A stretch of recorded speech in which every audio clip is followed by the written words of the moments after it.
Olá, estamos aqui novamente no nosso canal do Quinto Elemento com o nosso programa Filosofia e Cultura. Hoje gostaria então de meditar e refletir sobre um tema extremamente interessante, que chama a atenção de todos nós, que é o problema do belo ou da beleza. Quem de nós não gosta de falar sobre isso? Como que a beleza, de fato, ela é impactante na nossa vida. Porém, no mundo contemporâneo, muitas vezes, é difícil falar sobre esse assunto.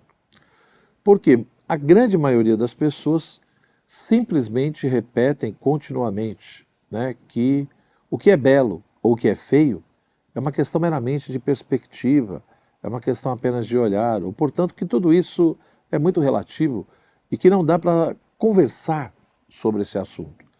Ou simplesmente dizem, a famosa frase que muitos repetem, gosto não se discute. Ora, o que falar de tudo isso? Como pensar a questão do belo?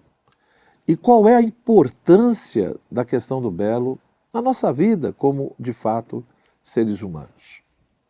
Nós vamos ver que, de fato, quando a gente pensa tudo isso com calma, é inegável que existe, sim, uma certa dimensão subjetiva do belo, mas também há uma dimensão objetiva.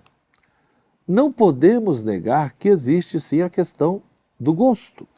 Ou seja, a pessoa, o sujeito, quando olha para o mundo, quando pensa, quando analisa as coisas, querendo ou não, a capacidade pressuposta presente em cada um interfere sim nessa, digamos, condições, ou nessa realidade de podermos ver ou não o belo. Então, nesse sentido, quando se diz gosto não se discute, geralmente está procurando se chamar a atenção para esse aspecto mais pessoal, mais subjetivo, ou seja, cada pessoa tem o seu modo de captar e apreender as coisas, de avaliá-la.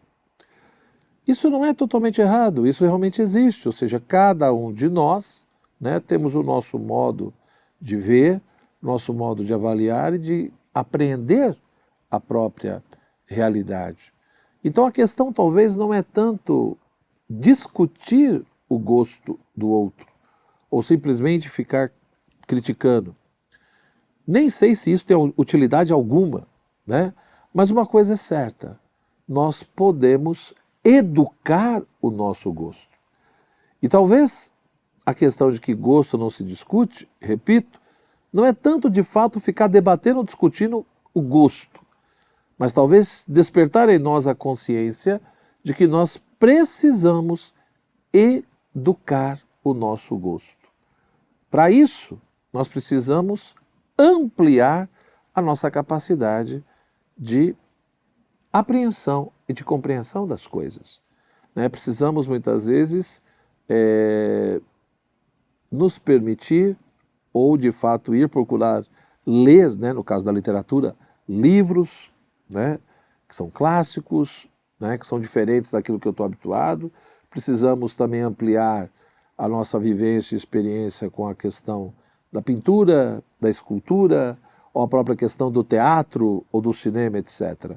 Então, de fato procurar sempre valorizar também aquilo que é clássico, aquilo que é indicado como obras que indicam, obras que na sua estrutura simbólica apontam para algo para além delas mesmas, e portanto para sentidos, aspectos da realidade, da vida, mesmo que não deem muitas vezes ali uma resposta cabal, mas pelo menos indicam, apontam, repito, questões, problemas e aspectos da vida e da realidade que são imprescindíveis e que precisam realmente serem pensados e refletidos por nós. Então, o primeiro ponto que eu gostaria de salientar não é tanto negar a dimensão subjetiva do belo, ou seja, o modo e a capacidade pessoal de cada um, né, de captar as coisas. A questão não é tanto ficar discutindo essa questão desse gosto, mas entender de que gosto se educa, gosto se amplia, gosto ele pode se tornar um gosto mais refinado, desde que você tenha uma postura de ter essa experiência, essa vivência dentro de uma diversidade de obras, né, e de experiências estéticas distintas e, portanto, a partir disso, você pode sim ir tendo um gosto mais refinado, um pouco mais maduro, etc. E isso pressupõe, evidentemente, todo esse processo, né? Hoje a internet possibilita muita coisa, né? Nós podemos ter acesso de uma maneira mais fácil a muitas coisas que antigamente seria muito mais complexo, né? Então você pode ter acesso a muitas expressões artísticas extremamente interessantes, seja no âmbito de pintura, escultura, ou literatura, etc., que antigamente seria mais difícil, né? Desde que você não fique preso simplesmente à sua subjetividade, né? Mas se você tem essa consciência de que tem que passar por um processo constante de educação e reeducação do seu gosto, isso já ajudaria muito, né? Agora, se você não admite nem isso, é evidente que não há muito o que fazer, tá? Agora, o outro lado, a outra questão, é um pouquinho mais complexa, né? Então, repito, eu não nego que haja a questão do gosto e a sua dimensão subjetiva, mas devemos educá-la. E aí passa, lógico, pela família, pela escola e tantas outras coisas, tá? E esse gosto, muitas vezes, ele é profundamente prejudicado porque muitas vezes só foi apresentado à pessoa determinadas coisas e muitas vezes obras de artes extremamente mal feitas, tá? E é isso que a pessoa teve acesso. Então por isso que eu digo que a educação do gosto e a ampliação é fundamental a partir do contato com uma diversidade de expressões, né? Porque aí você vai ter condições de se posicionar melhor perante aquilo que você vai conhecendo, entendeu? E principalmente entendendo que não é só ter ali aquela vivência no sentido baseada nos sentidos, né, do que você vê, do que você ouve, etc., mas também buscando uma postura mais de inteligência, né, refletindo sobre aquilo que está sendo oferecido e apresentado para você. E aí sim, isso pressupõe refletir sobre a dimensão objetiva do belo. Ou seja, quando nós falamos em belo, há uma definição que eu acho interessante, que é a definição de São Tomás de Aquino, que ele dizia que o belo é o que agrada, né, o que agrada ver, né? E aí, no primeiro momento, a gente tem que tomar cuidado, porque quando a gente diz, né, ao belo é aquilo que agrada ver, isso pode dar a entender que São Tomás está dizendo simplesmente o ver no sentido corpóreo, no sentido sensitivo. E não é isso, né? Ou seja, é no sentido muito mais profundo, ou seja, não é só aqui a questão da visão sensível, né? Não é aquilo só que agrada os nossos olhos, mas aquilo que agrada a nossa inteligência, né? Essa é a grande questão. Ou seja, o belo, no fundo, ele é o ser na medida em que o contemplamos, né? Na medida em que a contemplação desse ser gera um real prazer. Tá? Então, quando nós falamos do belo, nós estamos pressupondo sim a questão do ser, mas em que aspecto, né? Então, o belo, ele é o ser na medida em que a contemplação desse ser gera um real prazer, uma real satisfação. É aí que nós entramos na questão do belo. Ou seja, por um lado é nítido que o belo pressupõe certo conhecimento e, portanto, toda a problemática, né, da inteligência e da aquisição do conhecimento ou da aquisição da verdade. Mas, ao mesmo tempo, a questão não é só essa, ou seja, somente o conhecimento ou somente a aquisição da verdade não basta para satisfazer totalmente a noção de belo. Porque tem coisas que nós conhecemos e que não gera prazer e deleite nenhum, que não gera satisfação nenhuma, etc., né? Então, de fato, existem determinadas verdades básicas, que são verdades, mas que não apresentam beleza nenhuma, né? E que não gera nenhum tipo enfim, de prazer, né? Então isso mostra que, se por um lado o belo pressupõe a presença do conhecimento, mas é um conhecimento que implica um determinado deleite, né? Lógico que um deleite que é decorrência desse conhecimento. Então por aí a gente já vê como que o belo, ele tem sim uma íntima ligação, tanto com a questão da verdade, quanto com a questão do bem, né? Porque de fato, quando pensamos nessa questão do deleite, nós estamos pensando justamente no aspecto do bem, que é aquilo que é desejável, que nos dá sim também uma certa satisfação, né? Ora, nesse aspecto então, e nesse sentido, nós vamos percebendo o quê? Que o conhecimento suposto pelo deleite proporcionado ali no contexto do belo, é sim um conhecimento de ordem intelectual, né? Mas, repito, não é simplesmente de qualquer verdade, mas de algo realmente que nos leva, né, a contemplar, e nessa contemplação do ser, nessa admiração, isso gera em nós todo uma dimensão de agradabilidade, como diria Tomás de Aquino, né? Então, quando nós atingirmos de fato a dimensão do ser, do inteligível nesse aspecto, né, nós vamos percebendo o que então? Que aí entra, lógico, né, a importância da visão, da audição, né, ou seja, os chamados sentidos superiores captam o belo, né? E portanto, por quê? Porque esses sentidos acabam se tornando, eles são instrumentos, né, mais próximos do intelecto, fornecendo ao intelecto, à inteligência, elementos ali extremamente importantes, né?